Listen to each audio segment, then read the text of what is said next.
Hello everyone, welcome back to my channel. Ajir recipe amor asar. Botorer fol jodi asar bonai narakho tente bosoroloi amor khwat keneke lom.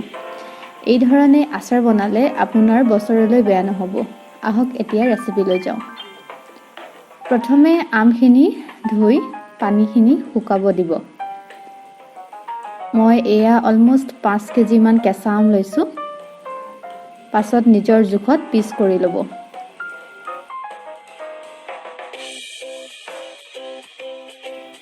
এতিয়া এটা ডাঙৰ পাত্ৰত গাপ দি থম। ইয়াত নিমখ অলপ সৰহকৈ দি মিহলাই থব লাগিব। আমখিনি চাই আপুনি নিজৰ জোখত নিমখ ল'ব, কিন্তু অলপ সৰহকৈ লাগে নিমখ। 2-3 দিন মান হ'লে ভাল হয়, তেতিয়া আমখিনি বেছিকৈ কোমল হৈ যায়।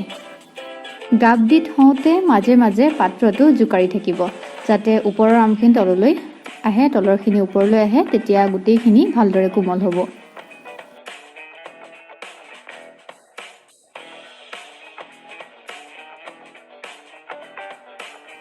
পাছত দেখা পাব এনেকুৱাকৈ পানী ওলাই যাব।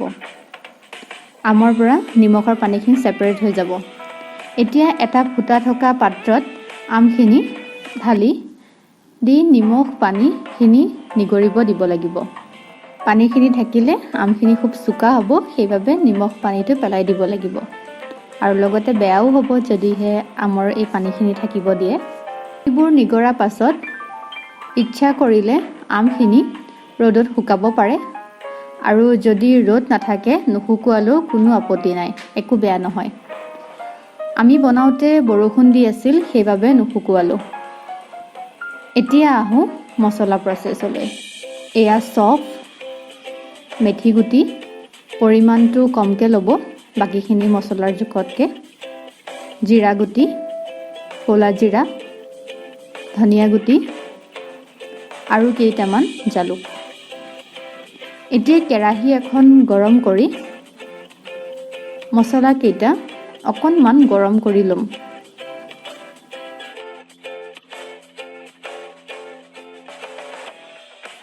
আৰু এতিয়া উঠাই ৰাখিলোঁ। গোটেইখিনি শুকানকৈ পিচি বা খুন্দি ল'ব। খুব বেছিকৈ পাউডাৰ হ'ব নিদিব, অকণমান গোটা গোটা হৈ থাকিলে ভাল লাগে। মই কেইটামান পকা জলকীয়া লৈছোঁ। এইকেইটা ফালি অকণমান বাহিৰত শুকাব দিছোঁ, যাতে পানীবোৰ শুকাই যায়। জলকীয়াটো বেছি শুকাব নিদিব। জলকীয়া নিদিলেও কথা নাই, কিন্তু দিলে ভাল লাগে, জ্বলা হ'ব। শেষত এতিয়া আহোঁ আচাৰৰ প্ৰচেছলৈ। আমবোৰ ডাঙৰ পাত্ৰত ঢালি দিছোঁ। পাত্ৰটো ডাঙৰ হ'লে ভাল হয়, লৰাব সুবিধা হয় তেতিয়া। এতিয়া ইয়াত মছলা যোগ কৰিম। ৰংটো ধুনীয়া হ'বলৈ হালধি অলপ বেছিকৈ আৰু কাশ্মীৰী পাউডাৰ যোগ কৰিছোঁ।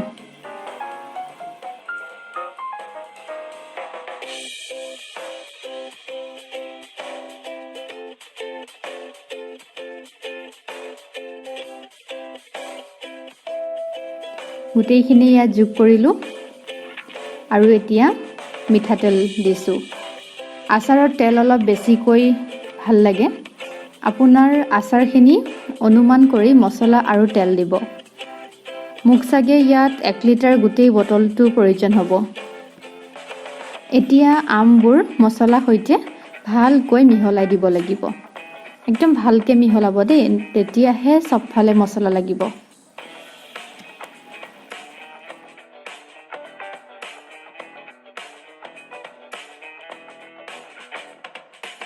ইয়াৰ পাছত ঢাকি থৈ দিম। আমি 1 দিনমান বা 2 দিনমান এনেকৈ ঢাকি থওঁ, আৰু মাজে মাজে আমখিনি লৰাই থাকোঁ। আপুনি নাঢাকিবও পাৰে, তাৰপিছত ৰ'দত দিবও পাৰে। 2-3 দিনমান গামলাটোতে ৰ'দত দিম, তাৰপাছতহে আমি টেমাত ভৰাম। এয়া ৰ'দত দিছোঁ। এতিয়া টেমাকেইটাত ভৰাব লাগিব। মন কৰিব যাতে কণ্টেইনাৰটো একদম শুকান হৈ থাকে, কোনো ধৰণৰ অলপো পানী লাগি নাথাকে। দেখা পাইছে চাগে মছলাৰ ৰংটো খুব ধুনীয়া হৈছে। তেলবোৰৰ বাবে অলপ অসুবিধা হয় ভৰাবলৈ, লাহে লাহে ভৰাব। এয়া আমৰ আচাৰ। 3টা কণ্টেইনাৰ ফুল হৈছে। এই ধৰণে আপোনালোকেও বনাব, কেতিয়াও বেয়া নহয়। বছৰলৈকে আপোনালোকে খাই থাকিব পাৰিব। যদি ভাল পালে লাইক এটা কৰি দিব আৰু পাৰে যদি কমেণ্ট কৰিব। শেষত যদি ছাবস্ক্ৰাইব কৰা নাই ছাবস্ক্ৰাইব কৰিব নাপাহৰিব।